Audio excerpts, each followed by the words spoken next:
incorporando más gente, supongo, pero ya tenemos 54 participantes y está muy bien que podamos celebrar esto, aunque sea así. Sería muchísimo mejor vernos en el espacio Ricardo Lorenzo y juntarnos para ver la obra de Gracias Lastra, pero está bien que podamos hacer cosas cercanas a la normalidad y que nos acerquen a recuperar la normalidad cuanto antes y a seguir adelante y a seguir teniendo actividades del colegio. Y en esta ocasión, pues toda ayuda es poca, toda ayuda es buena. Cada vez eso es más claro y en estas situaciones más todavía. Y entonces colaborar pues, con la Federación Cántabra de Vela y con la Asociación Mil Velas, pues es todavía mejor para que este acto tenga más repercusión y pueda llegar a más personas. Yo creo que es muy bonito, es un tema interesante y el colegio, todas estas actividades que va desarrollando, que se centran en nuestra ciudad y se centran en el paisaje que es el escenario de nuestra vida cotidiana, son las que más y mejor aceptación tienen y las que llegan a dar un contenido más valioso, porque yo creo que tocan un poco lo sentimental y tocan un poco la arquitectura que nos es más próxima, más cercana y más querida. Y cuando además los 4 conferenciantes se llaman de la misma manera que el conferenciado, pues yo creo que ese punto sentimental lo tenemos más que garantizado. Así que desde luego. Vamos a la parte disfrutar emotiva. todos. Vamos a disfrutar todos y después todavía la grabación permitirá que muchas más personas conozcan la vida y la obra de Gracias Lastra. Pues venga, adelante. Vale, pues voy a comenzar yo. Buenas tardes a todos. Bueno, soy Pedro Fernández Lastra y esta charla viene motivada por la presentación de un trabajo que hemos venido realizando durante este año, los 4 personas que aparecen, Ana, Guillermo, Domingo y yo, que consiste en el inventario digital de la obra del arquitecto de Gracias Mariano Lastra.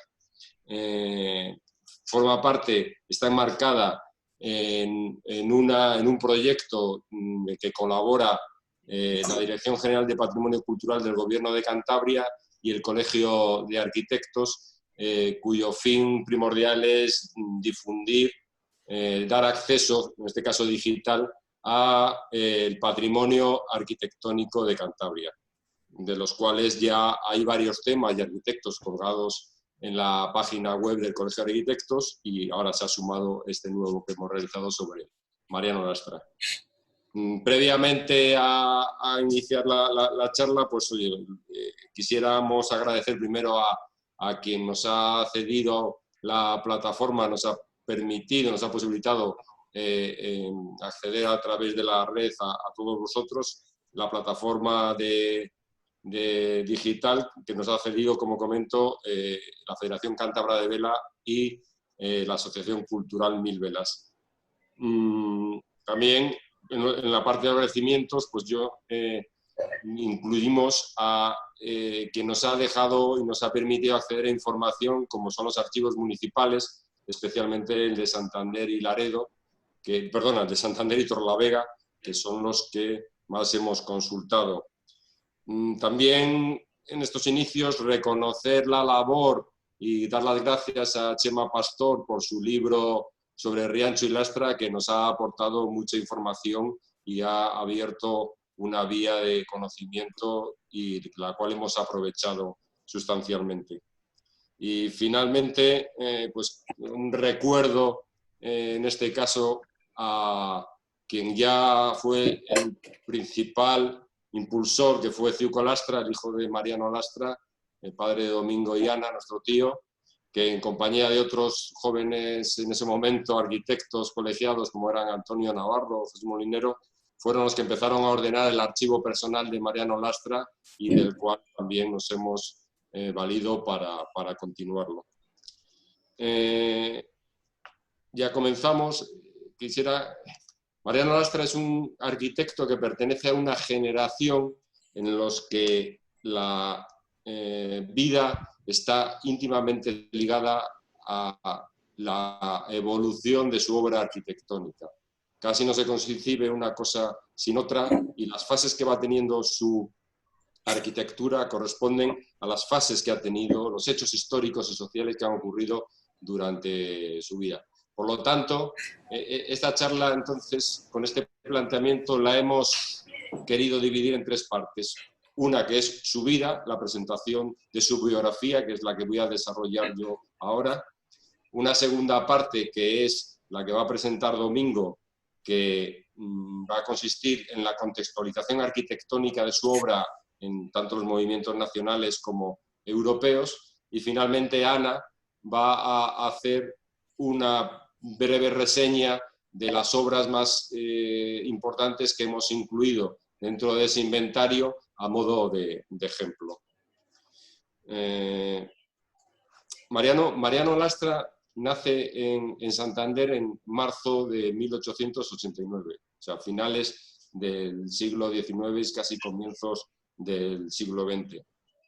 Nace en una familia, es el mayor de 6 hermanos, que son los hijos de Bernardina y de Domingo Lastra, que es un maestro cantero que tiene un taller de piedra, un taller de cantería en la calle Perines.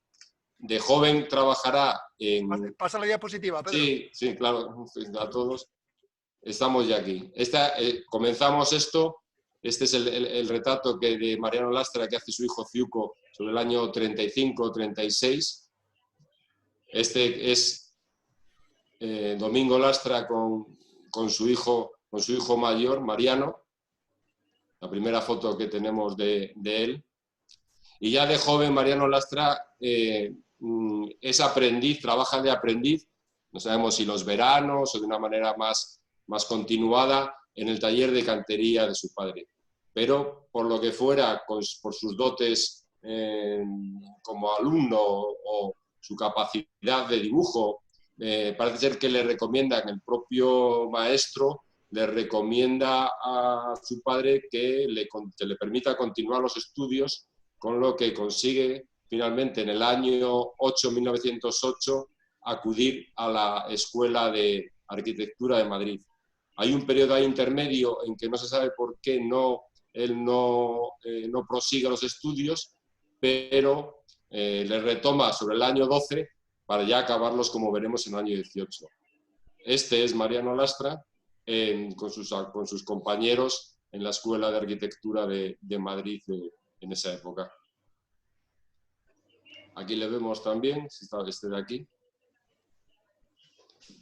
Su paso por la escuela, fundamentalmente, un hecho que es reseñable es que tiene una serie de amigos y con discípulos con los cuales va a perdurar toda su vida.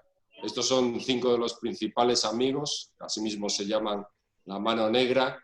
Este es Fernando Unamuno, es el hijo de Miguel de Unamuno, el hijo mayor de Miguel de Unamuno, que va a ser posteriormente, durante muchos años, arquitecto municipal de Palencia. Pedro Sánchez Sepúlveda, que va a ser también un arquitecto del Ministerio de Instrucción Pública, prácticamente del Ministerio de Educación. Manuel Galíndez, un importante arquitecto bilbaíno. Fernando Arzadun, otro importante arquitecto vasco, que va a tener una brillante carrera ambos, y Domingo Lastra, y Mariano Lastra. Esta es la promoción del año 18, en el que aquí este es Lastra.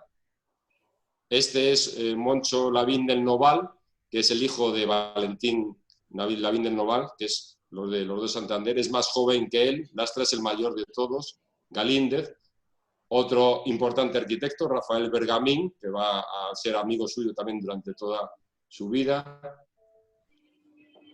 Estos son la primera generación que después, entre los del 18 y los del 25, Carlos Flores va a denominar generación del 25, y son los primeros arquitectos que traen la modernidad europea a España. Esta es una foto posiblemente de recién acabado, una foto de presentación social cuando llega a Santander.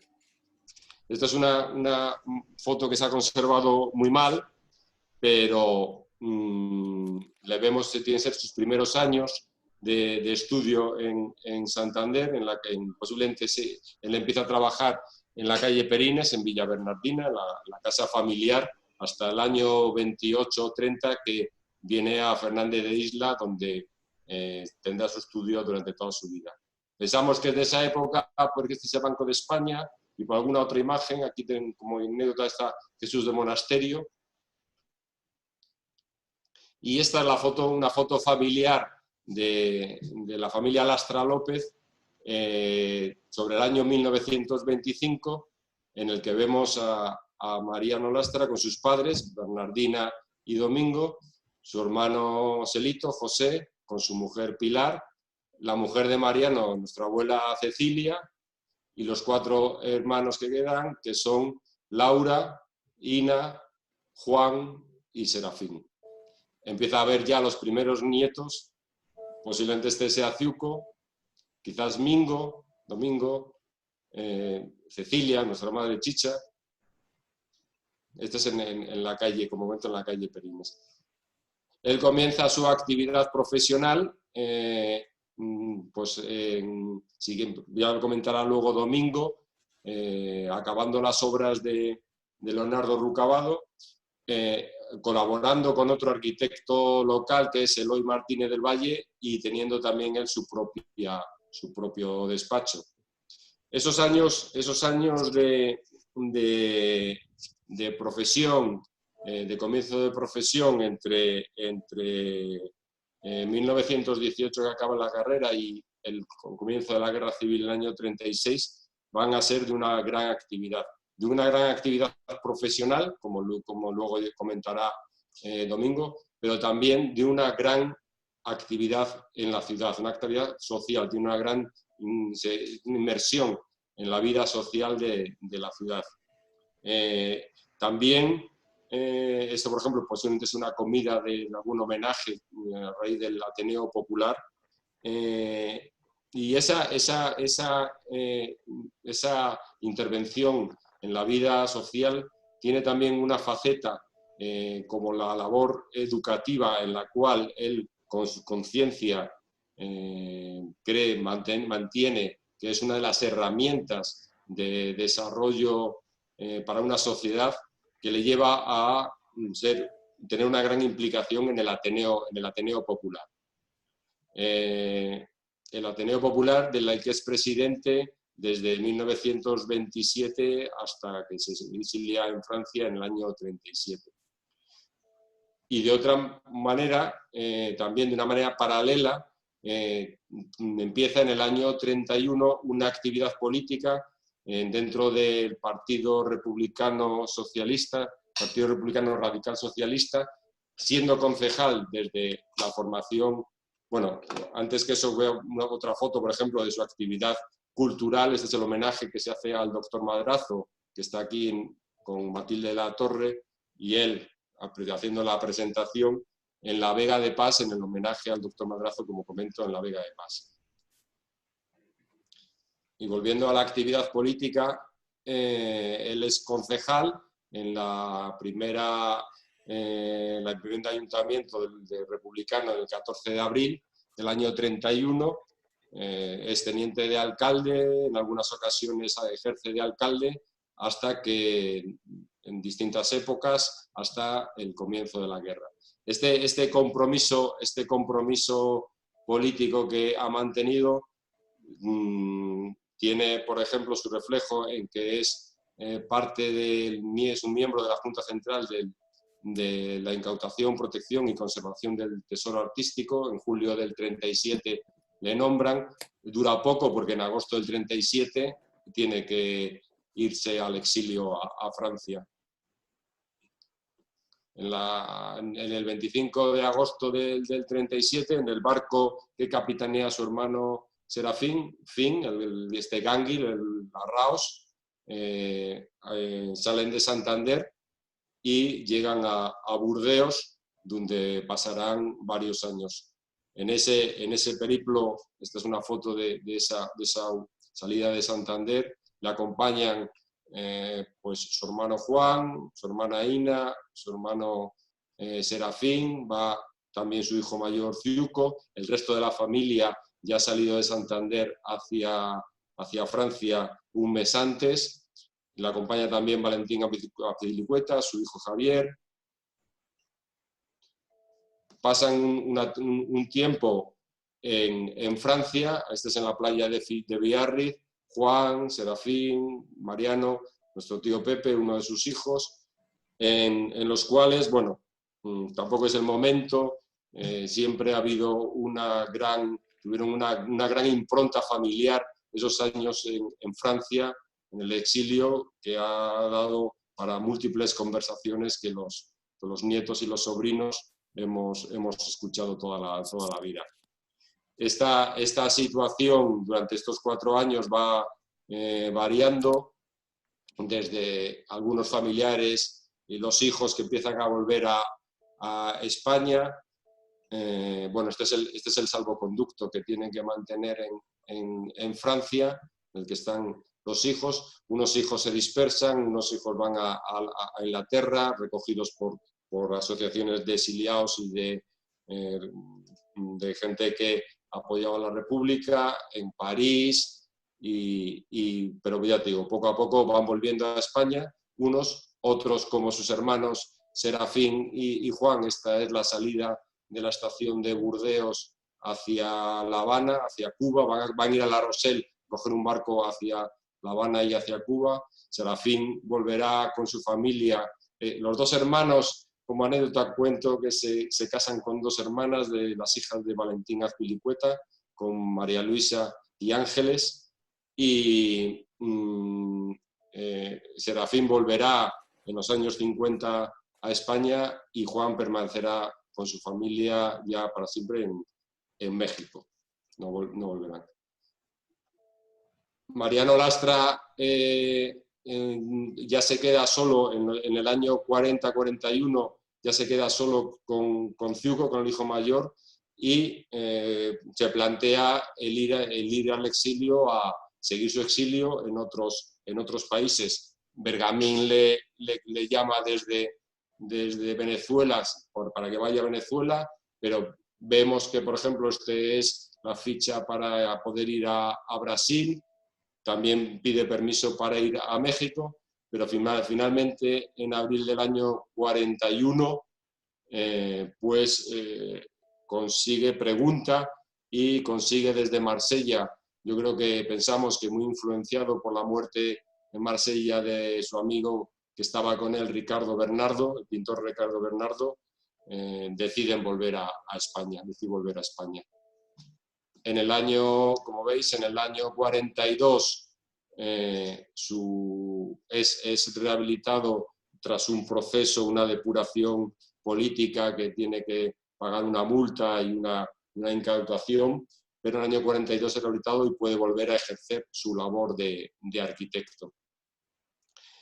Él tiene ya una amplia familia de 8 hijos, por lo cual su vida, que ya son mayores, pues oye, están nuestros tíos Ciuco, Mariano, Ana Mari, Chicha, Angelines, Sinuca, Pepe y Juanse, de los cuales estará por aquí escuchándonos el tío Juanse, que es el último que queda de nuestros tíos con Nena, su mujer, y la mujer de Mariano, Quinita, que son los últimos tíos que están, nuestros abuelos, con Mariano y Cecilia, pero él ya tiene una familia y por lo tanto normaliza su situación en Santander, ya se incorpora a la vida normalizada, abandonada su faceta de política. Esta es una foto de los arquitectos del año 47, que es la recepción,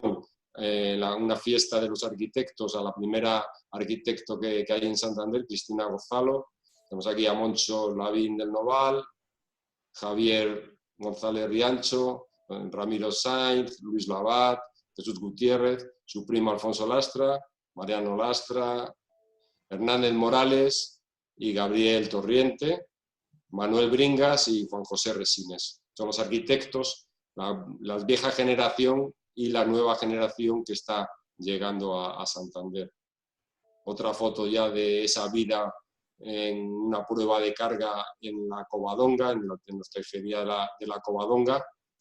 Este es Mariano Lastra, Hernández Morales, don Javier González Riancho, su hermano Aníbal González Riancho, que es el ingeniero que ha calculado ese forjado, don Ramiro, el abuelo de Ramiro Borrortu. O esta imagen también de otra fiesta que tiene la curiosidad que ya las nuevas generaciones, como este que es Javier González Riancho, el hijo de don Javier González Riancho, o aquí aparece detrás ya Ciuco Lastra, tiene que ser el año 51, un recién acabado, y aquí tenemos a Mariano Lastra, que ya va a dar paso, como vemos en esta foto tan emotiva de Mariano y su hijo Ciuco, que va a dar paso a las nuevas generaciones. Bueno, este es un poco el planteamiento de la vida, las facetas que ha llevado, que luego ahora, Domingo, cuando nos cuente su contextualización arquitectónica, podréis ir asociando desde la época de la preguerra con el regionalismo y la entrada del racionalismo, la época de guerra y la época posterior hasta su final, que fallece en el año 55. Pues Domingo, te dejo pasar ya la... Muchas gracias, Pedro. Le doy a compartir pantalla y aquí.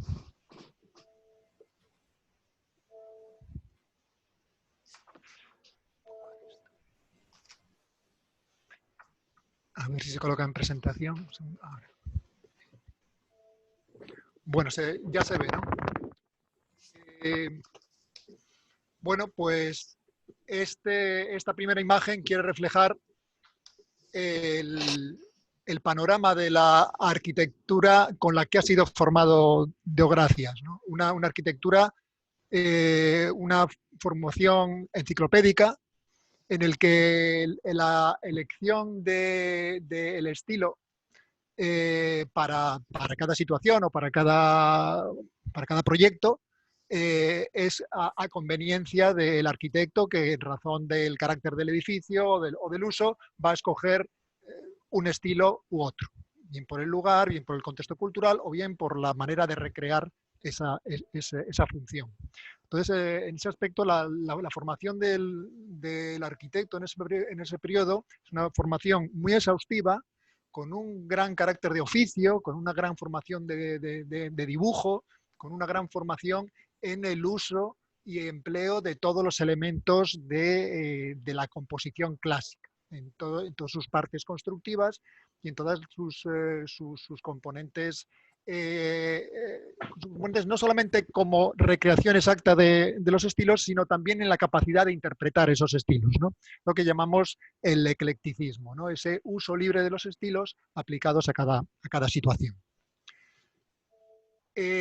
Como decía Pedro, al acabar la obra, al acabar su formación, va a adquirir unas primeras responsabilidades en edificios singulares, bien porque empezó a traer sus primeros trabajos en colaboración con el arquitecto ya mayor en ese momento, don Eloy Martínez del Valle, o bien que en este caso es una colaboración con el propio Martínez del Valle para llevar adelante el proyecto y las obras del Banco de España. Donde ejerce, como digo, son tres obras las que vamos a ver muy rápidamente, que tienen un gran componente del trabajo en piedra. Con lo cual, creo que son edificios de una gran calidad, como este Banco de España en su ejecución y en el oficio del manejo de la piedra. Mi interpretación es que en buena parte un joven recién salido sale tan airoso de esa situación precisamente por el dominio del oficio de la piedra que había adquirido hasta ir a Madrid a formarse, ¿no? Aquí también se ve un magnífico trabajo que quiero resaltar de cerrajería en la hermosísima puerta que él diseñó para la entrada del Banco de España. En estos años su adscripción a un estilo habría que definirlo claramente en un eclecticismo, ¿no? En el uso libre de esos estilos, en el que sería este que vemos a la izquierda, el edificio Ródenas, que está en la Plaza del Príncipe, pues sería un exponente de ese estilo, ¿no? Un clasicismo reinterpretado en el que no se puede definir un estilo clásico, sin embargo es una especie de utilización de los estilos como ornamento para dignificar o para resaltar el propio edificio. Aquí vemos también ese uso libre de los estilos en estas propuestas que hubo para una especie de concurso, un concurso para la ejecución del Club Marítimo de Santander, que luego realizó Gonzalo Bringas. En esos momentos, tras la muerte de Rucabado en el siglo XVIII, a partir del año 11 o del año 10, en toda la geografía española, y es un fenómeno que se reproduce a nivel europeo, el regionalismo pasa a ser una fuente de inspiración de todas las disciplinas. Una búsqueda de las fuentes de inspiración en lo local, ¿no? En que no había por qué ir a buscar las fuentes de inspiración o de argumentación de nuestra arquitectura, importarlas de fuera, sino que buscarlas en la propia tradición. Eso se extiende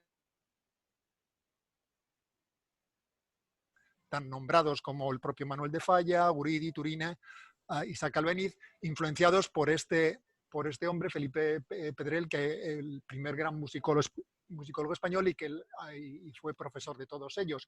O en el campo de la literatura y concernido a nuestra región, pues personajes como José María Pereda o Amos de Escalante o José Gutiérrez Solana, Manuel Llano. Son personajes que están inspirados en esa línea de pensamiento. Como antes ha nombrado Pedro, al propio Ricardo Bernardo como un pintor exponente de esa línea de pensamiento que va recogiendo su temática en las tradiciones locales o en las imágenes de la tradición local. Y ese debate no fue ajeno a la arquitectura, en el que posiblemente estos dos personajes se refieren sus dos antagonistas, ¿no? Vicente Lampérez, que sería precisamente hace apología de ese pensamiento de búsqueda de las referencias de los estilos de la arquitectura en la tradición local, y Demetrio Ribes como un exponente antagónico que defiende la libertad del eclecticismo como un territorio de libertad en el que el arquitecto podía mantener esa libertad de criterio para escoger su estilo. En Cantabria tenemos la fortuna de que el mayor ideólogo de ese pensamiento aplicado a la arquitectura era Leonardo Rucabado, un cántabro de Castro Urdiales. El discurso de Leonardo Rucabado es muy atractivo, gran amigo de Javier González Riancho, con el que van a investigar y va a acompañar fundamentalmente con el gran ideólogo sería Leonardo, a la introspección, a la investigación de cómo surgir un lenguaje local de la arquitectura, ¿no? Esa explicación que ya daba pues, gente como William Chambers, de buscar en los orígenes de las cosas, de la tradición, el fundamento para los estilos clásicos. Ellos hacen excursiones recorriendo el patrimonio de la región para que luego Leonardo Rucabado hace en sus famosos dibujos de croquis, en los que va resaltando y escudriñando el lenguaje y los elementos que componen la arquitectura tradicional. Como resultado de todo ello, como colofón, sería que fue Premio Nacional de Arquitectura, fue un premio de categoría nacional, que es este Palacio para un Noble en la Montaña, donde se funde, donde se da sentido y se da coherencia a esa metodología. Es de éxito proyectual, luego se ve reflejado en sus propias obras. Obras que recrea un estilo propio, el estilo que hemos llamado el estilo montañés, ¿no? Tanto en sus exteriores, que es una especie de fusión o de colección, donde se reúnen en una sola arquitectura toda una colección de los elementos de la arquitectura tradicional, y todos lo conocemos, la solana, el soportal, el escudo, la torre como elementos de máxima simbología, los aleros como elementos también de una casi como un icono, como de esa forma de la arquitectura, y y recreado también en sus interiores, que recreaban como si fuese una escena el tipismo de esa arquitectura tradicional. Como os digo, hay una relación muy directa de Lastra con Rucabado, porque uno de sus primeros encargos es precisamente la continuación de las obras que había dejado inconclusas Leonardo Rucabado. Él lleva adelante las obras de construcción de la iglesia de San Vicente y el asilo de San José en los Corrales de Buelna, y también la construcción de la Biblioteca Menéndez Pelayo y el museo el actual Museo de Bellas Artes de Santander, que también eran obras que había dejado inconcluso Leonardo, y que Lastra se encarga de su dirección y de su ejecución de obra, su desarrollo y ejecución de obra. Esas obras de mucho carácter murario, de mucho carácter de pétreo, él sale muy airoso de ellas. Precisamente yo aludo a ese conocimiento interior y casi intuición que le había crecido por el hecho de haber sido hijo de un cantero y haber vivido sus primeras décadas de vida, sus primeros años en el taller de su padre. Influenciado por todo ello, sus primeros proyectos, enseguida aparece el estilo regionalista con una gran convicción. Esta es el edificio de Bustio, la casona que sigue presidiendo la imagen de la villa de Bustio, de la localidad de Bustio, o todo un repertorio de arquitecturas regionalistas de todo este periodo durante los años finales de los años 10 y hasta los años 20, durante todos los años 20, el que va a hacer con un gran convencimiento y con una gran calidad y con una gran maestría, un seguidor realmente aventajado de las ideas de Rucabado, con una gran convicción y con un gran éxito social. Creo que fue una arquitectura felizmente apreciada por la sociedad de su momento, y que trae consigo también su propia forma de representar la arquitectura, con esas especies de recreaciones de edificios que son medio palacetes, medio castillos, que recrean una especie de fantasía cultural para esos momentos, ¿no? Lastra hace un ejercicio también de aplicar esas ideas del racionalismo que tiene sentido rural, que tiene sentido en el medio rural, introducirlas en el contexto urbano, ¿no? Esta es la intervención que hace en la Plaza de las Estaciones de Torrelavega, el edificio Bascal, con esos profundos aleros y con esa introducción. No deja de ser un lenguaje ecléctico, pero centrado exclusivamente en ese carácter local. O otro edificio muy exitoso, que es el edificio de viviendas de la calle Becedo en Santander, frente al ayuntamiento, donde el edificio de carácter ecléctico, esa colección de elementos, pero que al final quiere introducir esa especie de firma regionalista que es la solana superior, dando carácter con su profundo alero, dando carácter al edificio. En esa situación estamos cuando aparecen nuevos ingredientes en este juego de la arquitectura del siglo XX. Y en ese aspecto, la biografía de Lastra es un reflejo de la primera mitad, de lo que sucede en la primera mitad del siglo XX en arquitectura, porque de alguna manera, a través de sus obras, leemos perfectamente qué es lo que ha pasado en la arquitectura durante esa primera mitad en una provincia de España, ¿no? Aparece la industrialización en la arquitectura, ¿no? Aparecen nuevas tecnologías que hacen capaz una producción sistemática y una incorporación de nuevos adelantos de habitabilidad en los edificios. La incorporación de las estructuras de hormigón armado, el cerramiento ya no utilizado como muros de carga, sino como un cierre exterior que permite abrir grandes ventanales en las fachadas y permitir muchas mejores condiciones de iluminación y de habitabilidad, como decimos. ¿En qué repercusión tiene esto? Son unas ideas y unos desarrollos que vienen fundamentalmente de Centro Europa. Y aquí vamos a ver las revistas de la época, o sea, qué información contaban estos arquitectos, en concreto Lastra, en esos momentos, qué información estaba llegando y cómo eso va a trastocar profundamente su modo de construir y de proyectar. Esta es la colonia Briz en Alemania, en Berlín, centro de la actividad intelectual en esos años. Era Alemania, era Holanda, era Viena. Su repercusión social, su sentido social, ¿no? Cómo esto aparecían imágenes como estas, de alguna manera que viene vinculada a una especie de producción en cadena de la arquitectura, ese industrialismo que llega a decir, que nombran a este tipo de arquitectura, ese industrialismo que puede generar arquitectura en serie, que puede generar nuevas formas de producción para resolver los grandes problemas sociales de dotar de una vivienda digna al conjunto de la sociedad. Estas nuevas arquitecturas aparecen con nuevas formas que nada tienen que ver con los conceptos eclécticos, que nada tienen que ver con la ornamentación y que nada tienen que ver con sus procesos constructivos, donde los paños, los cerramientos, todos pasan de ser ejecutados por artesanos a ser ejecutados por trabajadores, ¿no? Los oficios desarrollan unos procedimientos que da como final la resolución de paramentos y el ensamblaje de las piezas para llegar a formar las arquitecturas. Unas nuevas imágenes de los edificios que muchas veces aparecen presentadas precisamente con este tipo de otras tecnologías, los coches, como diciendo de alguna manera que esta imagen de estos edificios es porque se corresponde con este otro tipo de vehículos, con este tipo de ventajas, con estos tipos de tecnologías que han venido a cambiar el mundo, ¿no?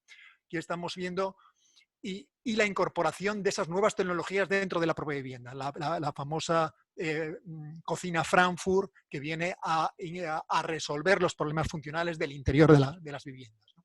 Esta línea de trabajo, como digo, estamos viendo las revistas de la época, que serían las revistas de arquitectura a partir del año 24-25, y la revista Architecture d'aujourd'hui y Arquitectura Vivante. Architecture Vivante. O sea, las revistas son de origen francés y las revistas de arquitectura, la revista nacional de arquitectura, muy dirigida a lo que estaba ocurriendo en Alemania fundamentalmente. Esta es una imagen de la exposición que hace la República Española en el año 31 en Berlín, en el que se ve claramente que quiere la convicción, digamos, a nivel político, de apostar por este tipo de arquitectura, que es lo que presenta en esa exposición. La campaña, digamos, de divulgación de estas arquitecturas es muy profunda. Es, por ejemplo, la Weissenhof, que es la creación de un nuevo barrio en la ciudad de Stuttgart, con muchos de los más reconocidos arquitectos en el momento, ¿no? Encabezados por la figura de Mies van der Rohe, y que va a invitar a personas como Le Corbusier, como Gropius, Hilbersheimer, Polzig, Oud, o muchos de los grandes Behrens, o muchos de los grandes nombres de la época, a producir un barrio, cada uno su proyecto, de manera que eso sirva de carta de presentación de las ventajas de esa nueva arquitectura y de esa nueva imagen de las cosas que había que convencer y promover y divulgar. Estas son las nuevas imágenes con las que se enfrentan estos arquitectos, que de alguna manera hay que entender, digamos, lo traumático o lo transformador o lo trastocador de estos nuevos lenguajes para los que no hayan sido formados, ¿no? Y sin embargo lo van a emplear, luego lo veremos, con verdadera maestría. Que trastoca también sus interiores. Si veíamos esos interiores de Leonardo Rucabado, estos interiores que van a tener este tipo de representaciones, este tipo de aspectos, ya nada tiene que ver con esa representación de la arquitectura. Unos interiores en los que se han convertido o bien en un movimiento de planos que conforman la funcionalidad interna del edificio, o bien unos aspectos constructivos como estos otros de Le Corbusier, en las que no identificas su proceso constructivo. Así como en la formación clásica las cosas cuentan su modo de construir, en esta representación de estas nuevas arquitecturas también cabe la posibilidad de que el elemento no atienda, digamos, a su conducción constructiva, sino a su condición abstracta, ¿no? A su forma per se. Los propios muebles también es algo muy importante, ¿no? Los muebles de arquitectura han pasado a tener este aspecto o la posibilidad de tener estos aspectos, ¿no? Primados por la funcionalidad, pero también ese orden plástico de las cosas lleva consigo una nueva mentalidad y una nueva forma. Y la representación propia de la arquitectura cambia completamente. Si veíamos en esos planos de edificios regionalistas una recreación en las formas, en los adornos, en la delineación, aquí prima la geometría, el movimiento de volúmenes, de cómo representar esos volúmenes y el movimiento y las maclas que producen entre ellos, ¿no? Si hemos renunciado al adorno, nos queda la pura forma, el puro volumen y el puro espacio para interactuar entre sí. Aún así, estas nuevas imágenes también tienen estas nuevas plásticas, estas nuevas herramientas, como digo, en gran medida carentes de ornamentación, aparecen también nuevos lenguajes para trabajar en esas condiciones tan abstractas, ¿no? Desde arquitectos como Dudok o como Walter Gropius en este edificio de la Bauhaus, que fue una verdadera conmoción en su momento, como este edificio que se había desmaterializado en un muro de cristal, o estas nuevas formas de la vivienda eran absolutamente novedosas. Entender que un conjunto de viviendas iba a tener este aspecto, un aspecto que atiende a su funcionalidad, a grandes ventanales, a grandes ventajas en la forma de vivir, ¿no? En la forma de habitar.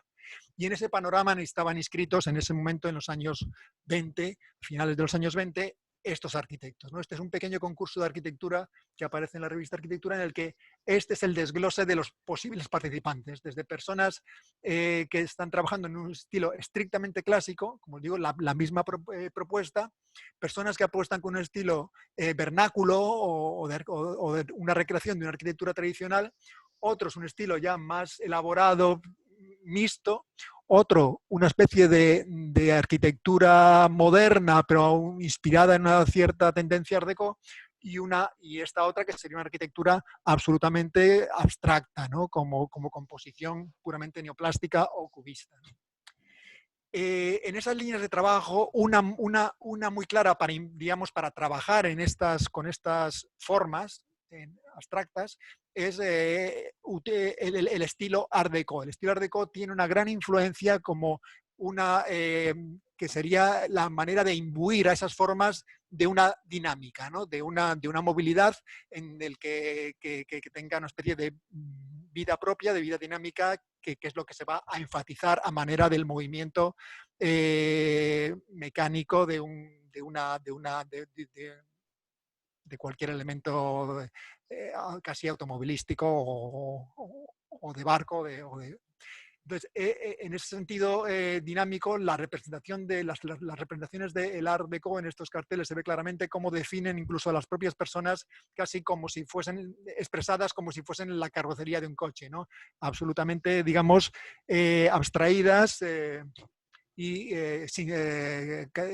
depuradas hasta reducirlas a su propia a la forma más pura posible, ¿no? Muchas veces el manejo de estas formas abstractas, aquí se fue un edificio magnífico que hicieron dos arquitectos cántabros, Javier González Riancho y Gabriel Torriente, hicieron este edificio en Madrid, el edificio Tetuán, en ese nuevo lenguaje, pero también un lenguaje dominado también y controlado por esas dinámicas del mundo Art Deco que están referidas, como os digo, al mundo de la cinética y que es lo que mueve parecen que son estas piezas que van enrollando o formando direcciones y trazos dinámicos alrededor del edificio en los interiores.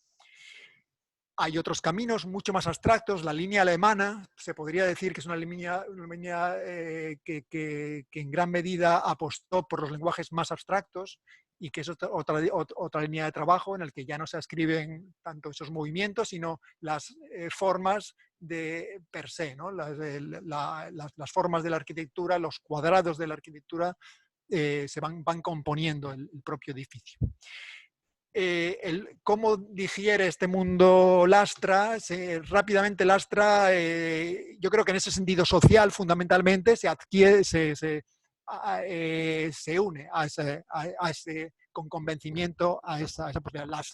Las posibilidades de optar a una arquitectura mucho más económica, mucho más eficaz y mucho más con unas condiciones de habitabilidad mucho mejores, enseguida él se da cuenta de ellas y se incorpora a ellas.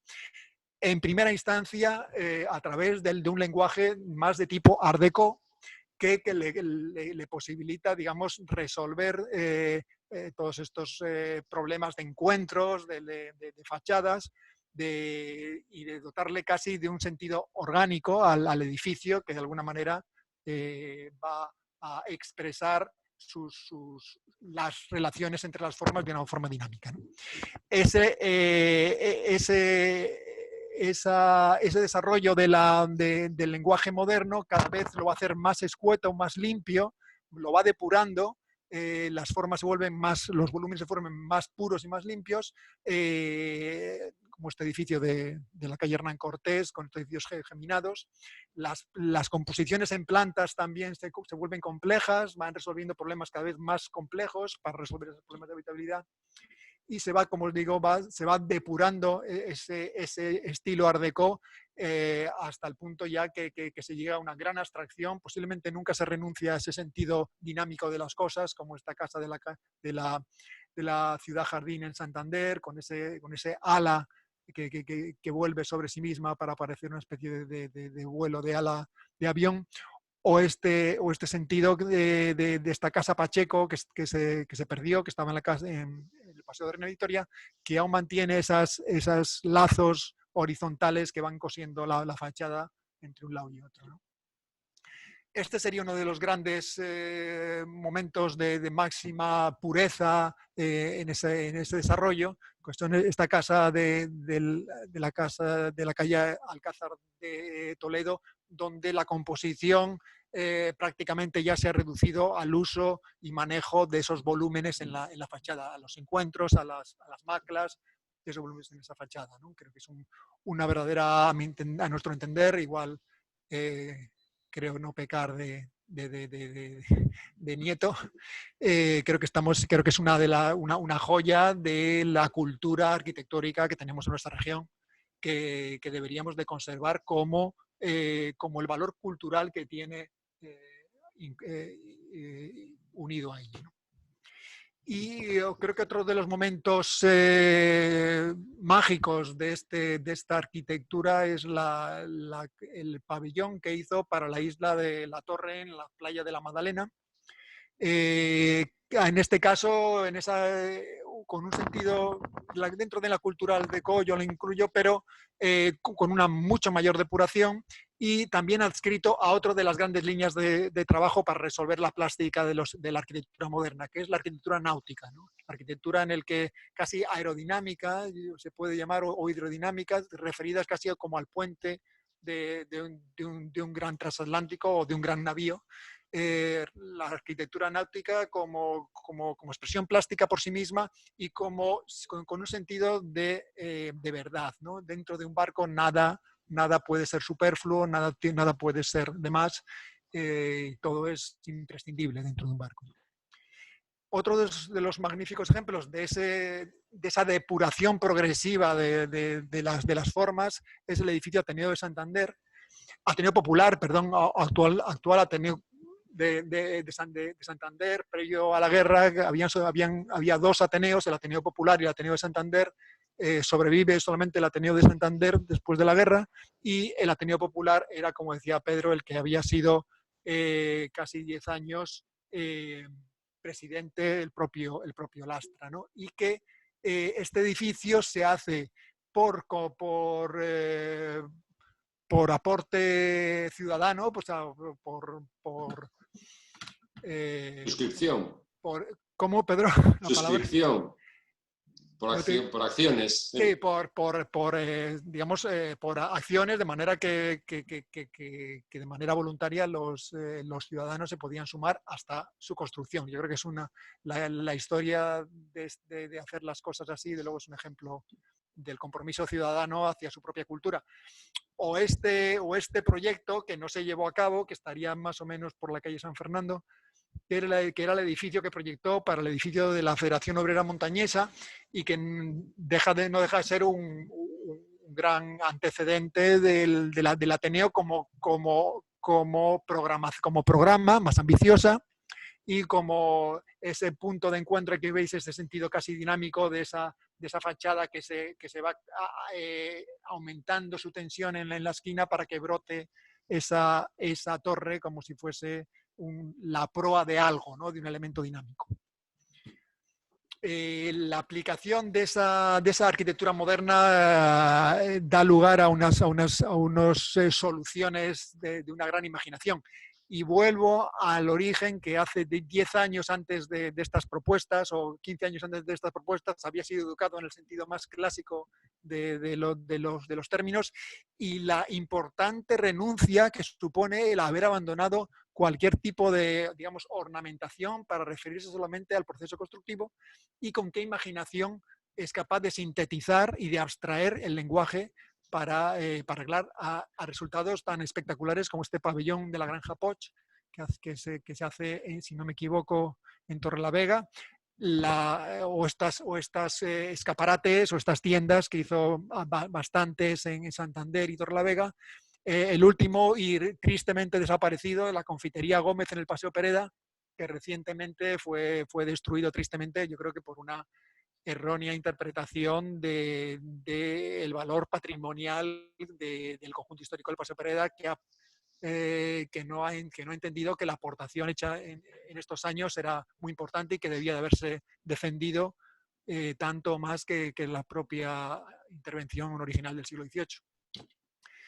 O la arquitectura de pequeño formato, digamos, como son todos estos monumentos y más que hizo en homenaje a ciertos personajes, como es la obra que hizo en Polanco como homenaje a José María Pereda, su pueblo natal, donde el propio lugar de homenaje es un espacio, ¿no? El monumento es un lugar de estancia donde los bancos, donde las jardineras o la presencia del árbol es parte de ese homenaje, o el que hace al doctor Madrazo en la Vega de Paz, o el que hace también el fantástico banco homenaje al doctor Quintana, con el que tiene una experiencia impresionante que luego podríamos contar. Que el homenaje al señor Quintana, que es el banco que existe en la medianera del Paseo Pereda. Todas estas intervenciones homenaje, igual que el propio edificio del Ateneo, es también hecha por suscripción popular, y que yo creo que son ejemplos de una sociedad que era tremendamente activa y comprometida con la cultura de su momento, y que deberíamos de retomar ese tipo de ejemplos. Hay una tercera línea, que la que él también experimenta y trabaja. Estos no son obras suyas, son arquitectos. El arquitecto aragonés Regino Borovio, que en el año 28 más o menos hace este tipo de obras, esta escuela en Jaca, o el propio Quintanilla, aquí Eugenio Fernández Quintanilla en Santander, que apuesta por la incorporación de todas las ventajas de la arquitectura moderna, pero sin tener por qué renunciar a la adscripción a los lenguajes locales, a la climatización de esa arquitectura nueva, abstracta, y a los métodos industriales, pero incorporar también el sentido cultural y de lo local, ¿no? Un fiel reflejo de ese pensamiento fueron las escuelas que hizo en los Corrales de Buelna, y en general toda la colección de escuelas que hace a lo largo de su vida, que hizo muchos a lo largo de la región, y que este sería un ejemplo magnífico, también tristemente perdido para la cultura, en el que se funde, como veis, estos enormes cristaleras que forman las clases, pero el edificio sigue manteniendo, aunque sea de manera sintética, los componentes de ese carácter, que le dan el carácter local, ¿no? Los profundos aleros, estos ventanas en forma de arco que recrean un soportal, este elemento más elevado, el elemento torre que se realza sobre el resto de la fachada. Al final hay un sentido de comunión con lo próximo, ¿no? O esta otra también, una casa maltratada, trastocada y que ha perdido parte de su carácter, pero sin embargo la casa Cue en Reina Victoria, al lado de los chalés de Ribaleico, que también él construyó, querían precisamente hacer ese tipo de fusión, ¿no? Aquí hay escondido una casa absolutamente moderna, pero refugiada y amparada y mimetizada con con las ventajas también constructivas que puede aportar la cultura de lo local, ¿no? La defensa de los aleros, la defensa de los elementos constructivos que se pueden incorporar también a la arquitectura moderna y que pueden aportar ventajas a ella.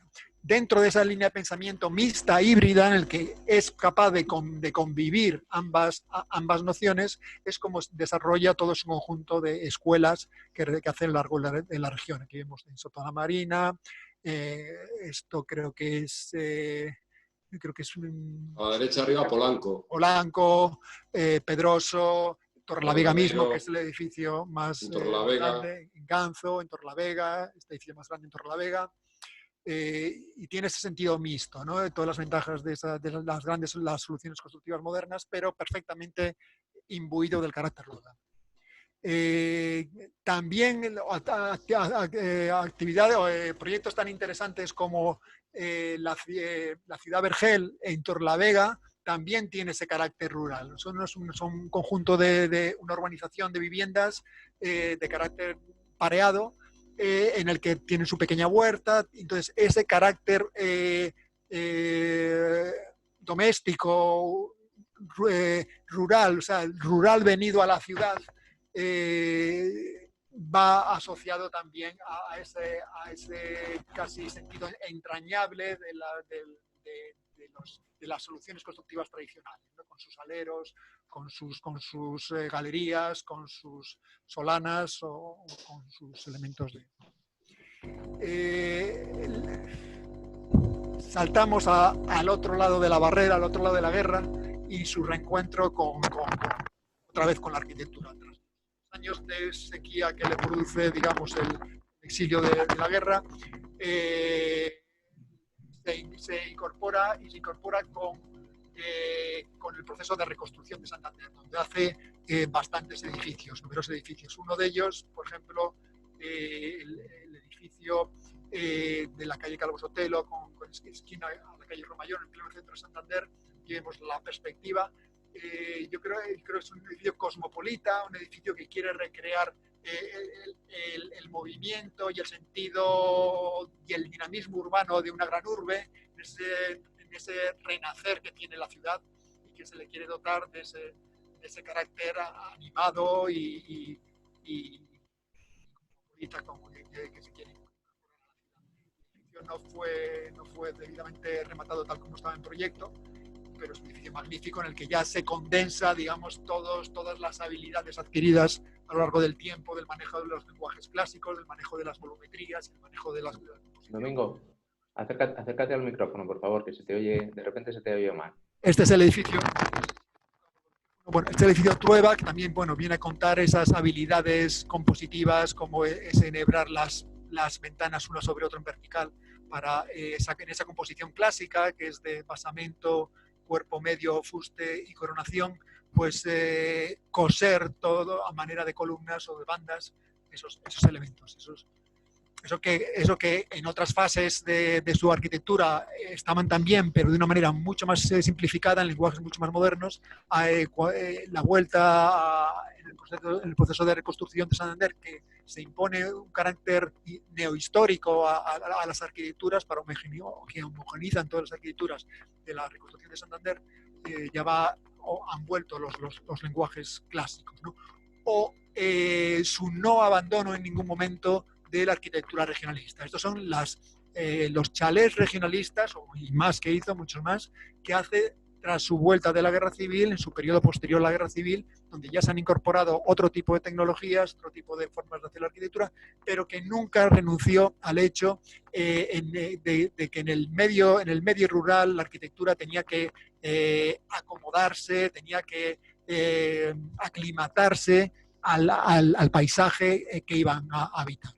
En ningún momento Lastra hace una arquitectura absolutamente abstracta en un medio rural, en un medio paisajísticamente ajeno.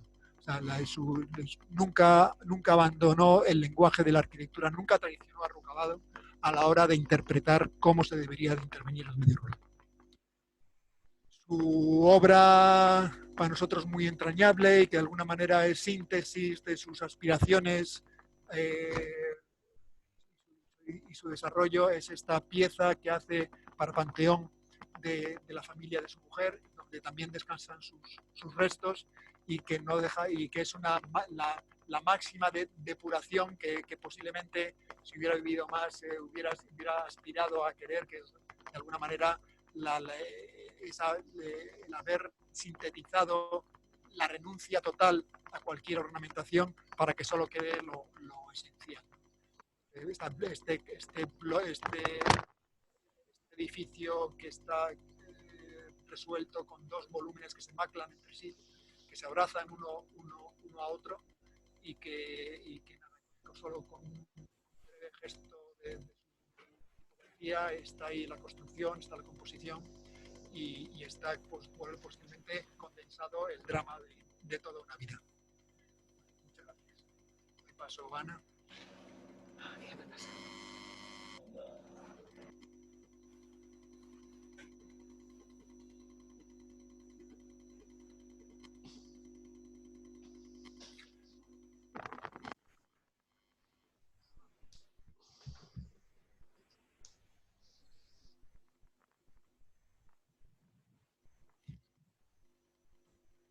Sí, Ana, cuando quieras.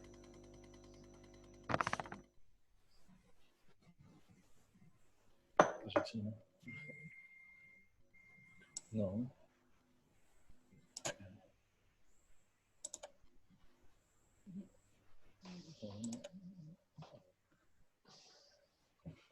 Bueno, buenas tardes.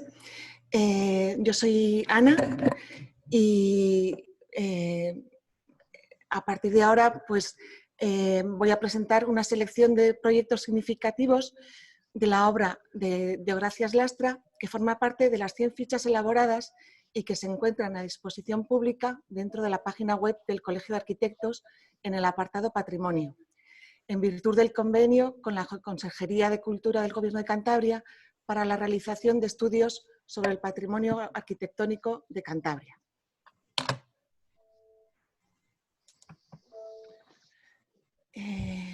Casa de vecindad en la avenida Menéndez Pelayo, Torrelavega. Edificio de clara intención regionalista y carácter ecléctico. Se trata de una loable propuesta para adaptar el carácter regionalista montañés dentro de un contexto urbano como un edificio de viviendas colectivo. Se puede observar los pronunciados aleros superpuestos de madera y la disposición de elementos verticales como las torres, miradores, blasones y otros elementos de carácter simbólico.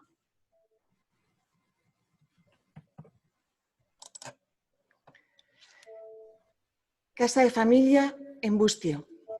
De estilo regionalista, sigue fielmente las enseñanzas de la arquitectura de Leonardo Rucabado. El edificio conjuga un variado compendio de elementos característicos de arquitectura tradicional montañesa. Sin embargo, el resultado se muestra coherente y unitario, y con la cualidad de incorporarse con admirable sintonía en el paisaje de casas tradicionales de la localidad.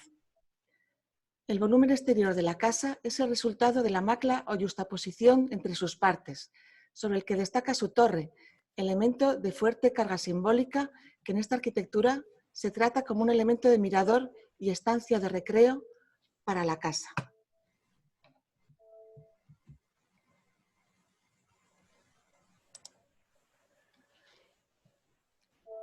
Cinematógrafo en calle Burgos, Santander, el Gran Cinema. Antiguo cinematógrafo y también teatro, insertado entre medianeras y hoy desaparecido. El proyecto comprendía una actuación unitaria con el edificio de viviendas anexo, situado hacia el este, y que iguala la altura de ambas intervenciones. Cabe adscribir su estilo al concepto ecléctico, en el libre uso e interpretación de los estilos históricos arquitectónicos. En la década de los 90 fue completamente demolido para hacer la sede de la ONCE, si bien se reconstruyó con fidelidad su fachada, aunque cambiando el rótulo.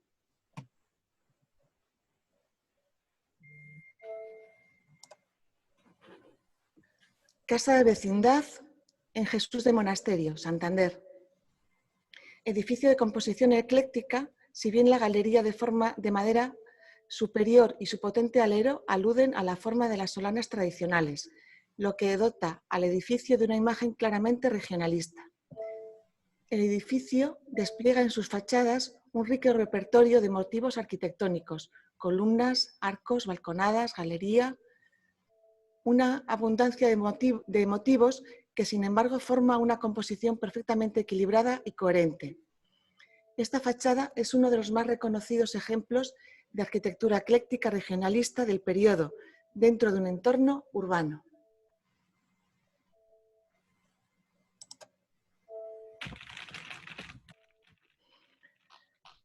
Casa de familia en la avenida Reina Victoria, en Santander. La intervención se compone de dos edificaciones gemelas y separadas entre sí. De estilo regionalista montañés, es una composición de carácter ecléctico, con elementos inspirados en la arquitectura tradicional de la región.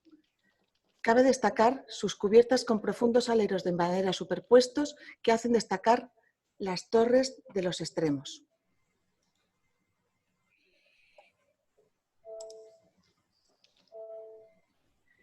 Escuela graduada Marqués de Valdecilla en Soto la Marina. Dentro del conjunto de escuelas que proyectó Mariano Lastra en los años anteriores a la Guerra Civil, esta es una de las más destacadas, tanto por su tamaño como por su equilibrada composición de estilo regionalista. Edificio simétrico de una sola planta que divide las aulas de niños y niñas a cada lado. El acceso central se destaca mediante una espadaña y tiene otros dos accesos secundarios en los dos extremos del edificio.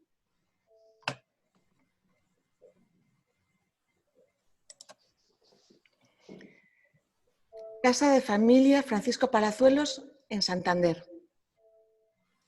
Casa familiar situada en la ladera sur de la ciudad y que se asoma al paisaje de la bahía.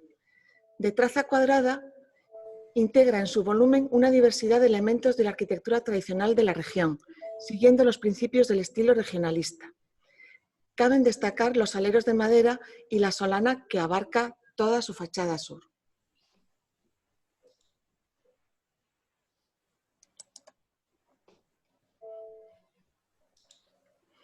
Casa de vecindad Plaza del Príncipe, en Santander.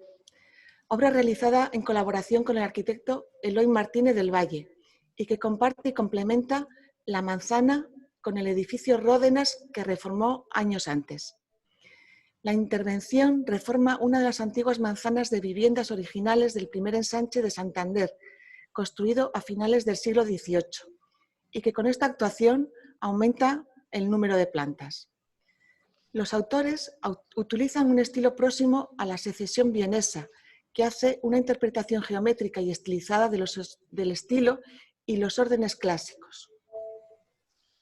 Bueno, si quieres, Ana, un momento por ayudarte a respirar. Sí, gracias. Gracias.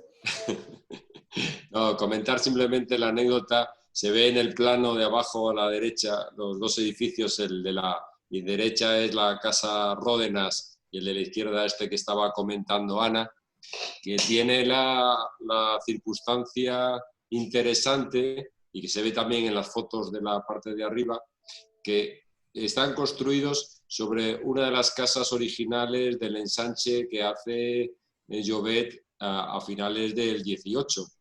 En realidad son la ampliación en dos plantas y toda la ornamentación, los miradores y toda la sobrefachada y una alteración también de la escalera, pero que debajo de estas casas, tanto de la de Ródenas, donde está ahora la actual, ha estado durante tantos años Lago, como este de la izquierda, es sobre una casa neoclásica, como la que está delante hacia el Paseo de Pereda, en la que Lastra interviene primero en el año 18 y luego en el año 26 y le superpone estas dos nuevas edificaciones, pero que si lo veis, sobre todo si yo como comento, se ve en la parte de abajo de la sillería, todavía vislumbras las casas originales de Llobet.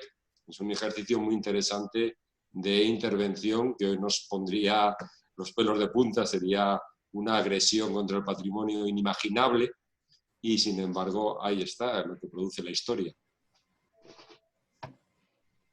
Bueno. Sigue, Ana. Continuamos. Bueno. Monumento al doctor Quintana en el Paseo Pereda, Santander. banco monumento en homenaje al doctor Quintana, cirujano que fue el último director del Hospital San Rafael.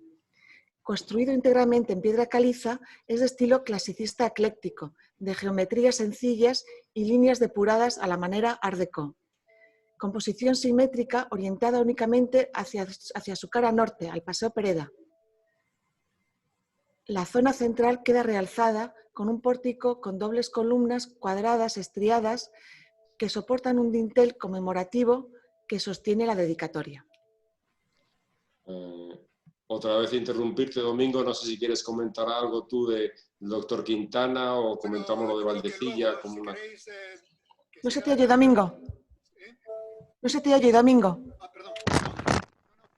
Sigue Ana, luego sí quería comentar toda una vivencia alrededor de este banco y que cose varias arquitecturas, pero llevaría unos minutos. Sigue Ana, por favor. De acuerdo. Iglesia de San Andrés, en Queveda. Comenzada en 1920 y finalizada en 1929, es una iglesia con planta de cruz latina, en la que la torre se desplaza del eje principal para abrir la puerta en el eje de la nave y se coloca un soportal orientado al sur, protegiendo la entrada de diario. Su imagen no responde a un estilo histórico concreto, si bien se hace notar el carácter regionalista propugnado por Rucabado.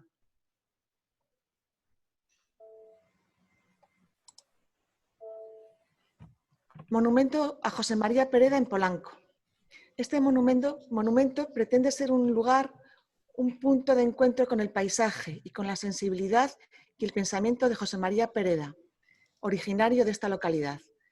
Situado al borde de una ladera que domina el valle y las mieses situadas hacia el sur, se desarrolla en una sucesión de plataformas que ofrecen diversos ámbitos de estancia y cuyo busto el escritor preside la escena. Está construido íntegramente con bloques de piedra arenisca. Forma muretes, jardineras, pedestales y bancos que invitan a disfrutar del lugar de manera muy diversa. Participa y preside la composición una cajiga, símbolo vivo de la relación de la sociedad rural con la naturaleza y con sus tradiciones.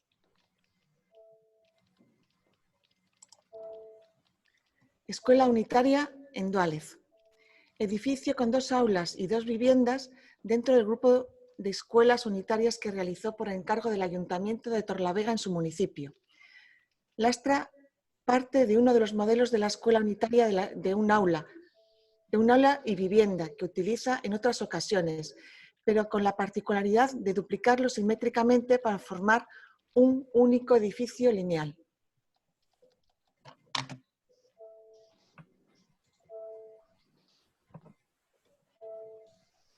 Escuela graduada, calle La Saga Larreta, en Torrelavega. Escuela de 8 aulas realizada durante su época de arquitecto municipal, denominada Escuela Graduada del Oeste para Torrelavega. Se trata de un edificio de 2 plantas situado en un entorno urbano.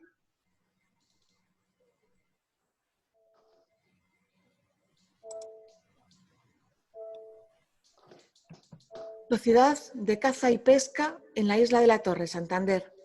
Situada en la isla de la Torre, en la ensenada de la playa de la Magdalena, se trata de un edificio de estilo racionalista, con formas alusivas a la estética náutica de los grandes buques de la época. Lastra proyectó un pequeño edificio de una sola planta sobre pilotes, posado sobre la roca natural, con formas rectangulares y sin ornamentación, con enfoscados pintados de blanco.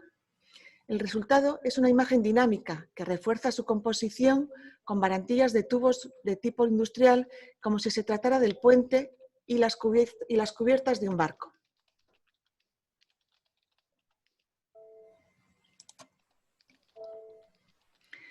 Casa de vecindad, calle Castelar, en Santander. Edificio de viviendas entre medianeras de estilo protorracionalista, con disposición de molduras verticales que alude a la estética Art Deco. Se trata de una fachada simétrica cuyos extremos se realzan para resaltar el cuerpo central. Las 2 últimas plantas se retranquean mediante terrazas.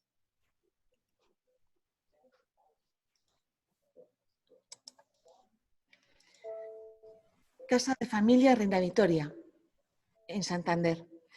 Edificio donde conviven las ventajas funcionales y constructivas de la arquitectura racionalista moderna y los elementos simbólicos de la arquitectura regionalista. La casa se compone como macla de diferentes volúmenes a diversas alturas, reunidos en una traza rectangular. Es característica su rotonda semicircular que preside su lado oeste.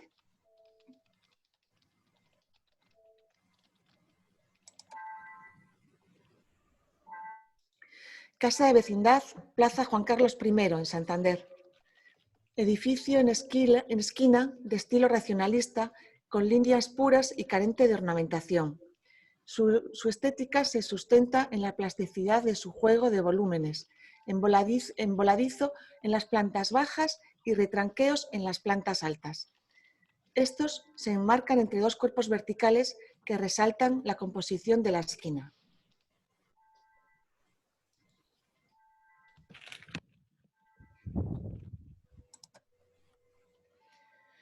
Casa de Vecindad en Castelar, la calle Castelar, en Santander. Edificio de viviendas con fachada a 3 calles y que forma 2 esquinas en chaflán.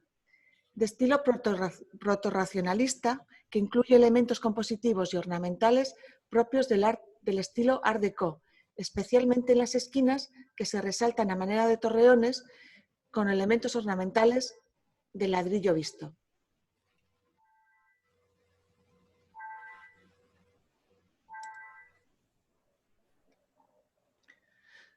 Monumento al Dr. Madrazo en Vega de Pas. La labor realizada por el Dr. Madrazo en su pueblo natal fue homenajeada en vida por el Ateneo Popular de Santander, cuyo presidente era el propio Lastra, que fue autor de su diseño. Es colindante con la finca donde se sitúa el antiguo hospital que allí fundó. Construido en piedra arenisca, forma una composición de planos horizontales y verticales con decoración del estilo Art Deco, que realza un busto del Dr. Madrazo que realizó el escultor Victorio Macho. Hoy existe otro de menor interés artístico. El busto queda enmarcado por un pórtico de columnas cuadradas y estriadas.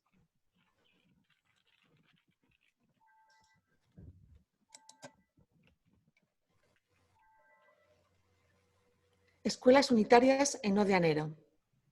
Conjunto escolar formado por 2 edificaciones separadas correspondientes a niños y niñas.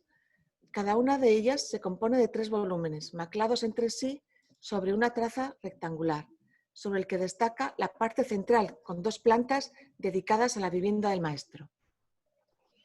El volumen lateral de mayor dimensión se corresponde con el aula, con unos grandes ventanales orientados al sur.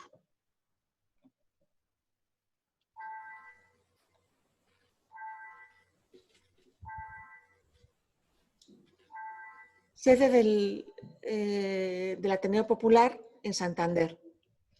Edificio racionalista de composición abstracta que se caracteriza por el juego de volúmenes con líneas puras y sin ornamentación.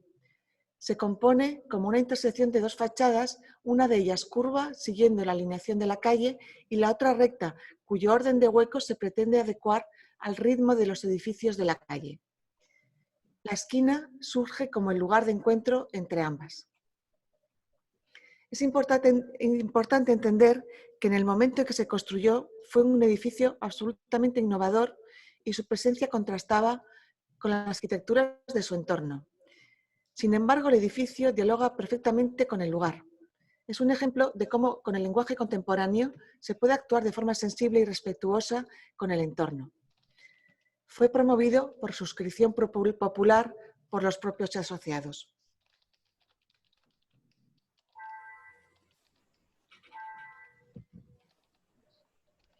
Ciudad Vergel en Torrelavega.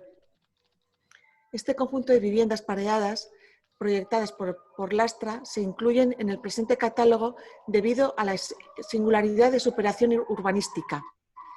Las 40 viviendas se organizan mediante un esquema de viarios en H, siendo la parte central del conjunto un espacio común de estancia con césped y arbolado, que organiza las circulaciones de vehículos a lo largo de su perímetro.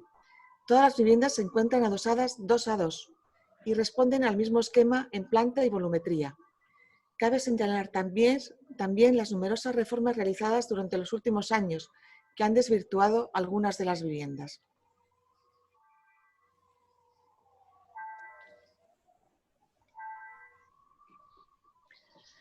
Casa de vecindad en la calle Hernán Cortés, en Santander.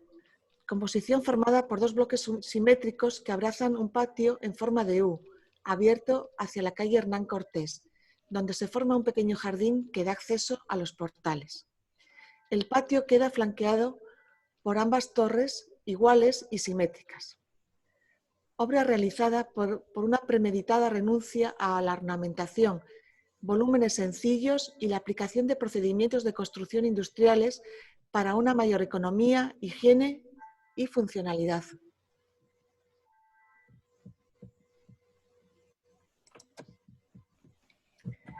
Casa de familia en La Cavada. La casa se sitúa en el centro de la finca con soportal y solana hacia el sur, en dirección a la entrada.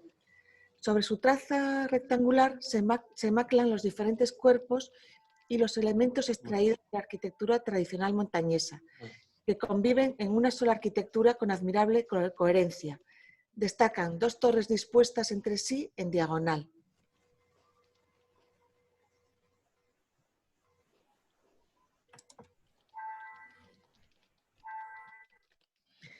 Casa de vecindad en calle Calvo Sotelo, Santander.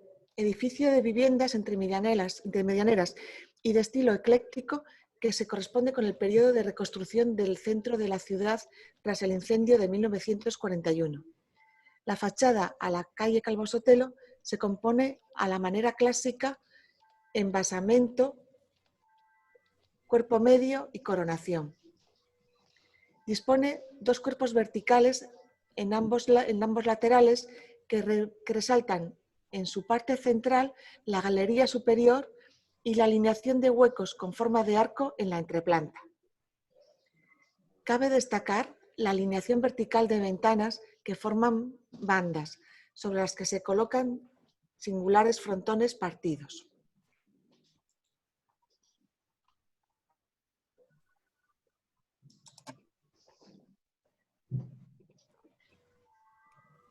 Panteón de la familia Santos en el cementerio de Ciriego, en Santander. Panteón de la familia de su mujer, Cecilia Santos, y lugar donde yacen los restos del propio arquitecto. Composición abstracta de carácter metafísico, es el resultado de una fusión entre 2 sencillos volúmenes de piedra caliza de diferente color. En el volumen más alto, de color blanco, se sitúan 6 lápidas que componen entre todas una gran cruz grabada en el frente. Cabe destacar las tipografías que rotulan las lápidas, diseñadas por el arquitecto y que forman parte de su testimonio profesional.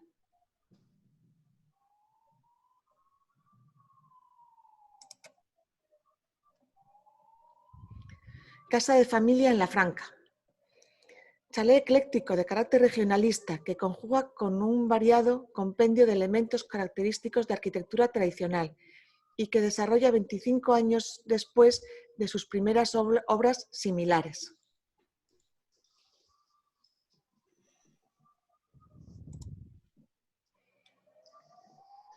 Casa de familia en Oagarrio.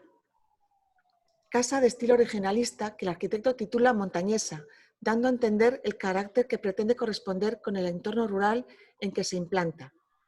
Es una edificación de traza cuadrada, en la que se integran y maclan diversos volúmenes correspondientes a los diversos elementos de la arquitectura tradicional que cohabitan en ella, como son la solana, soportal, galería, ventanas en arco, torre. El estilo es deudor del pensamiento y la metodología creada por el arquitecto castreño Leonardo Rucabado.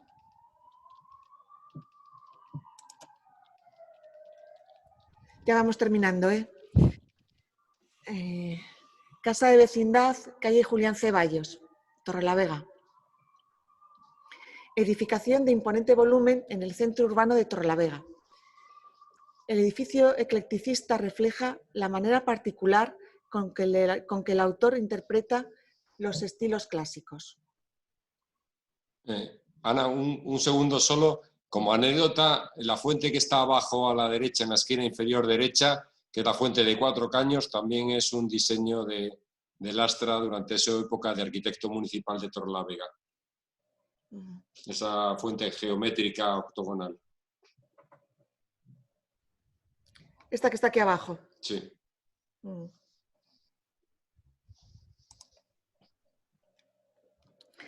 Casa de Vecindad en la calle Calvo Sotelo, Santander. Edificio de viviendas que forma esquina en el centro de Santander y que sintetiza las cualidades constructivas, funcionales y estéticas que ha ido incorporando el autor a lo largo de su labor profesional. Sus fachadas se ordenan a la manera clásica, en basamento, desarrollo central y coronación, donde resaltan las bandas verticales que se forman al alinearse verticalmente las ventanas. Originalmente la esquina tendría un remate más esbelto y elaborado, resaltado con el escalonamiento sucesivo de las terrazas en las plantas superiores, que refleja el dinamismo social y la cultura y cultural de la ciudad, que renace después del incendio de 1941.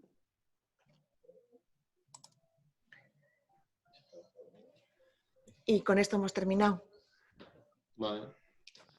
Muchas gracias a todos y nada, y agradeceros que hayáis estado aquí acompañándonos y se abre el turno de preguntas, pero en primer lugar quería ceder la palabra a mi tío Juanse, que nos está escuchando, hijo de Deogracias, y que por favor le pido su intervención.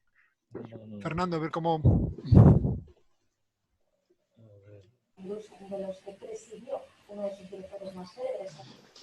Y...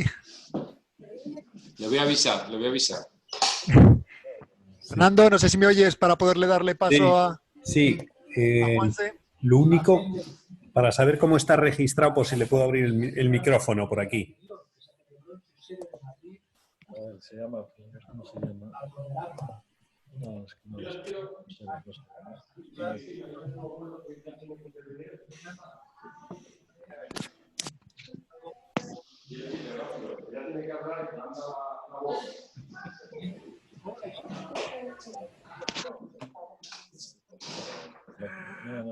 No salimos, que no salimos. Que no hemos salido. No, a ver si puede activar el micrófono. Qué indiscreto es esto, estoy viendo la habitación de todo el mundo. Eduardo. ¿Dónde está el tío Juanse? ¿Me oís? Sí, tío, fenomenal. Gracias.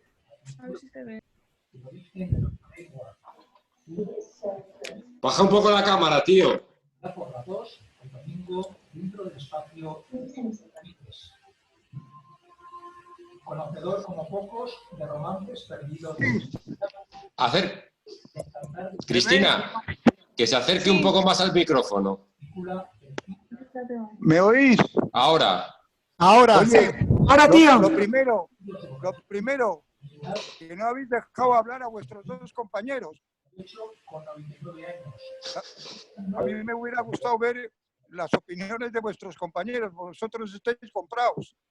Claro. Ahora es el momento, A ver, apunta bien con la cámara, Cristina. Os digo, Domingo, sigues con la costumbre que te emborrachas. Eres un barroco. A ver, habla concreta, resumen y tal. Yo he sido abrepuertas de mi padre. Cuando era pequeño abría la puerta a los clientes. Les guiaba para que no se pegaran con la puerta, con un arcón que había allí, y luego les despedía. Y veía a mi padre. Y lo que yo sí he observado, os lo he dicho, os he mandado un mensaje. que tenía, lo que digo yo, oído absoluto en la arquitectura. Ya en la música es fundamental, o tienes oído absoluto o no eres músico. Pues lo mismo le pasaba a mi padre. Tenía en la imaginación las casas. No le hacía falta el proyecto, porque los proyectos que yo le vi que hacía, ¿verdad?, después de la guerra, eran 4 planos, pero jamás le vi llevar un plano a una dirección de obra. Lo tenía todo en la cholla. ¿En la cholla? Nada más, nada más.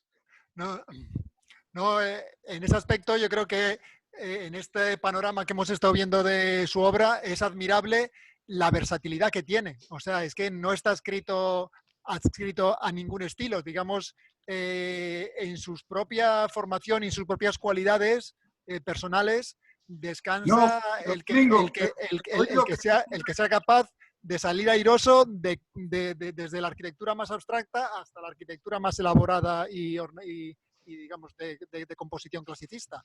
Es admirable esa capacidad de respuesta que tiene los arquitectos de esta época, porque no es un perfil exclusivo de Lastra, sino arquitectos como Riancho o como Say Martínez o como Bringas reflejan a lo largo de su obra una plasticidad, una flexibilidad, una capacidad de resolución que habla de su fantástica formación. El eclecticismo en ese aspecto era una base de formación y de interpretación de la arquitectura potentísima. O sea, no sé si Pedro, ¿queréis añadir algo? Es que te digo, te he escuchado muy de es que te oigo muy poco, Juanche, don Domingo. Vaya, hombre. No, que decía que es admirable, y en el recorrido de hoy lo hemos podido comprobar, la versatilidad de estos arquitectos, en concreto, que no es exclusivo de Lastra, sino que hay una generación que es capaz de enfrentarse y salir muy airoso y con unos grandes resultados de arquitecturas de muy diferente forma y calado. O sea, desde la arquitectura más abstracta hasta la arquitectura más ornamental y elaborada, es capaz de, a partir de una gran formación personal y gráfica, y de sus cualidades personales, son capaces de resolver situaciones absolutamente contrarias, casi se puede decir, ¿no? Sí, bueno, lo que hemos comentado más de una vez, la gran capacidad que tenían estos arquitectos de principio del siglo, como se ha visto, que no solo son capaces de actuar en varios estilos y a los cuales se adaptan y resuelven, y que los pueden combinar temporalmente según el proyecto que corresponda, sino que además es que saben construir, porque lo mismo que hemos visto que sabe construir prácticamente recién acabado las grandes obras que deja Rucabado, o la iglesia de Quevedo, que es una construcción como del siglo XVIII, al mismo tiempo es capaz de enseñar a construir, aprender cómo se construye y enseñar a los artesanos, como decías antes, para convertirles en casi trabajadores, para hacer esta casa de Fernández de Isla. Les tiene el uso del hormigón, el uso de los revocos. Ya aquí no depende tanto de la formación artesanal de quién lo va a llevar a cabo, sino que el arquitecto les dice cómo lo tienen que hacer. Es impresionante, como comentábamos, la capacidad que tienen de conversión y de construcción. Tienen una gran formación y la saben aplicar, pero Lastra, Riancho, Bringas, todos esos son unos arquitectos magníficos. Sí, y muchos más. Y una cosa que es admirable, que es la capacidad de síntesis o de renuncia. O sea, digamos, era gente formada y acostumbrada al ornamento, a la elaboración artesanal de las soluciones para dotar de carácter y de estilo al edificio, y es capaz de renunciar a todo ese repertorio ornamental y estilístico para reducirlo a planos y a volúmenes. Tiene un paralelismo con la pintura, lo que siempre se ha visto, la pintura, los grandes maestros que sabían pintar y dibujar perfectamente, y el paso a la abstracción y el paso a la cultura más contemporánea, en el que se dice, no, es que eso lo hace cualquiera, o eso es porque no sabían dibujar. estos arquitectos que llegan a esta síntesis saben perfectamente construir con la piedra, con la madera y con todos los estilos clásicos. Lastra en concreto era un excelente dibujante de molduras, sus molduras siempre son elegantísimas, conoce perfectamente los estilos clásicos, pero al mismo tiempo entiende que este es un camino a seguir, ¿no? Ese paralelismo entre la pintura que se ha visto y la arquitectura, en el que son grandes arquitectos, esto no es porque no sepan hacer otra cosa, no es porque no sepan construir de una manera clásica, sino que son conscientes de lo que están haciendo, es un ejemplo a seguir. ¿Han levantado ya alguna mano? Nos encantaría poder escuchar las preguntas. Julio, ¿y alguna más?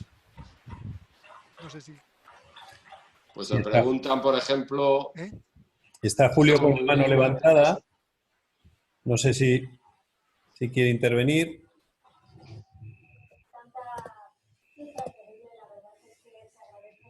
Vale. Si no, pues comentar que en el chat pues hay algunas preguntas que se han ido contestando ellas solas en el chat. Es decir, Gabriela Costa pregunta si hizo algún trabajo durante su estancia en Francia y Pedro ya le responde que no podía ejercer la profesión de arquitecto. Preguntan también por Deogracias Lastra, que igual luego Domingo puedes comentar. Jesús Allende dice que tiene curiosidad por algunas obras del Paseo de General Dávila de Santander que recuerdan las de Lastra, que si pueden ser obras suyas. No sé si podéis contestar. Pues no las tengo bien identificadas. Yo creo que sé... en el Paseo de General Dávila, sí, he oído hablar de una a la altura de el Paseo Pereda, uno del Instituto José María Pereda, pero tengo que investigar esa obra en concreto. Sí. Nos pasa esta imagen también. Mira, esta por casualidad, contesto yo, esta la he ido a buscar al ayuntamiento precisamente pensando que pudiera ser, por una serie de detalles, por ejemplo, cómo recoge el dintel del piso de arriba con una misma moldura, unificando las dos ventanas y una serie de detalles que tiene la casa, y no hay en el archivo municipal, porque en el archivo personal no está, pero en el archivo municipal esta casa tampoco aparece. Pero a mí me ha llamado la atención y pensé que pudiera ser, sí. Porque, perdona Domingo, un asunto solo, es que aparte de las obras que hemos enseñado aquí y las 100 que hemos seleccionado, que pueden ser más señeras, la verdad que es de una producción ingente, o sea, tiene casas modestas, muy modestas, menos modestas, de todo tipo, por toda la ciudad, por toda la región. Trabajaron muchísimo en esa época y casas sin más que su buen hacer, una sencillez absoluta en el planteamiento, como podría haber sido esta que hemos visto de General Dávila, y de esas tiene muchas. Quisiera yo comentar y luego ilustrar con una vivencia y con un ejemplo muy llamativo, que todo este camino no es posible entenderlo sin el perfil de compromiso social, ¿no? Yo creo que esa adscripción tan rápida, casi hasta precipitada, a la modernidad tiene justificación por su personal compromiso social que esta arquitectura podía resolver o aportar. Para ilustrar ello hay un episodio, por lo menos algo que podemos aprender las generaciones actuales de esta forma de pensar tan filantrópica, diría yo, que es el episodio que pasó, que nace con el concurso al que participa don Eloy Martínez del Valle con otro arquitecto, Urcola, que se presentan para hacer el concurso del nuevo hospital Marqués de Valdecilla.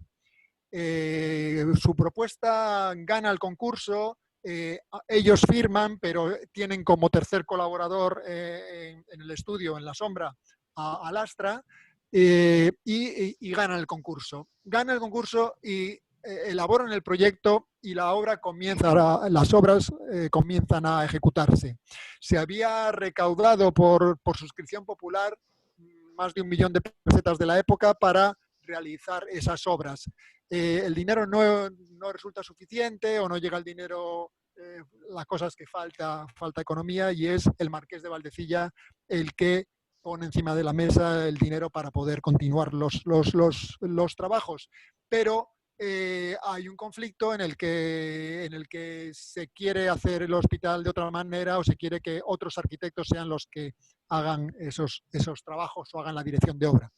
Ahí hay un conflicto con el propio Marqués y con la situación en la que, como resultado de todo ello, la Diputación prefiere indemnizar a los arquitectos y retirarles el encargo y que se haga un nuevo hospital, aunque las obras ya estaban en marcha. Como resultado de ello, hay una indemnización que al día siguiente de recibirla, el propio don Eloy Martínez del Valle renuncia a ella y la dedica íntegramente a realizar a las Hermanitas de los Pobres de Santander, para que puedan tener una nueva sede. Esa decisión que la asume todo el equipo, el propio Lastra regala de alguna manera el proyecto del nuevo edificio de las Hermanitas de los Pobres, que se realiza posteriormente en la calle Santa Lucía de Santander. Hace el proyecto por encuesta popular, también por sufragio popular. Se reúne el dinero para realizar ese edificio, esa nueva sede de las Hermanitas de los Pobres, como les digo, en la calle Santa Lucía. Unido a todo ello está la figura del doctor Quintana, que había sido cirujano y director último director del Hospital San Rafael y del Hospital Madrazo. El doctor Quintana, la cuerda royalty, que era una tertulia a la que estaba adscrito junto a otros intelectuales y personas de Santander, el Lastra, en la que participaban diferentes personas, desde Pique el periodista, el propio Eloy Martínez del Valle y otras personas, deciden hacer un homenaje al doctor Quintana colocando una placa en el nuevo hospital que ya se estaba haciendo. Esa propuesta es denegada, o no es bien recibida, y entonces es cuando deciden hacer, también por suscripción popular, el banco en el Paseo Pereda. Esa es la anécdota. Ese es hasta tal punto, yo creo que llegaba el compromiso de esta sociedad, de este momento, con sus propios actos y su propia economía. Todos los ciudadanos entendían ese tipo de gestos que hoy yo creo que ya no utilizamos o hemos perdido, ¿no? Ahí se ve a Julio en pantalla. Coño, ¿se me ve? ¡Ay, qué vergüenza! Sí. Espera. Espera, que ponga la habitación. Bueno. Oye, Domingo. Sí.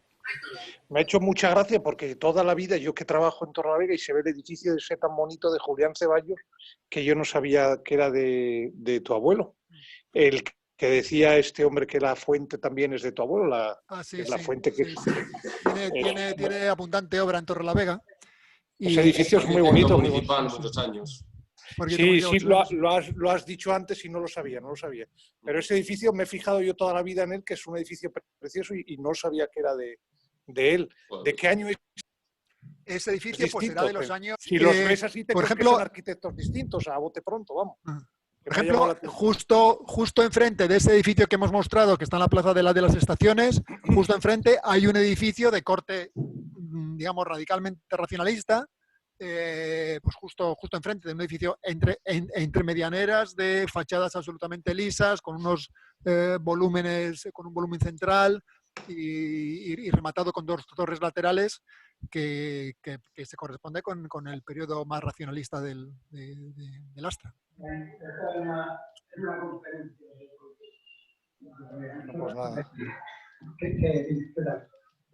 Bueno, muy interesante. Muy interesante. Hay una pregunta que es ¿cómo pensáis que le influye la situación política de los años 40 y su vuelta del exilio en la arquitectura que desarrolla a partir de entonces? Pues Oye, evidentemente, yo veo dos maneras de afrontarlo. Una, él que vuelve en el año 41 hasta el año 45, por lo que se ve en su archivo, pues no normaliza su situación profesional. Hay un encargo importante que es la colonia San Javier y la colonia Santa Rosa en la calle Alta, que está promovido por el hermano de Herrera Oria, en el que tras un cierto debate en ese momento por alguna parte de la sociedad, el cardenal Herrera Oria le apoya a su hermano diciendo que Lastra es un buen arquitecto y una buena persona y que no ve nada en contra para que no, a partir de ahí ya se relanza. Pero hasta ese año realmente su actividad es más floja. Sin embargo, entre los 45, el año 45 al 55, pues vuelve a trabajar de una manera fuerte, de una manera notable.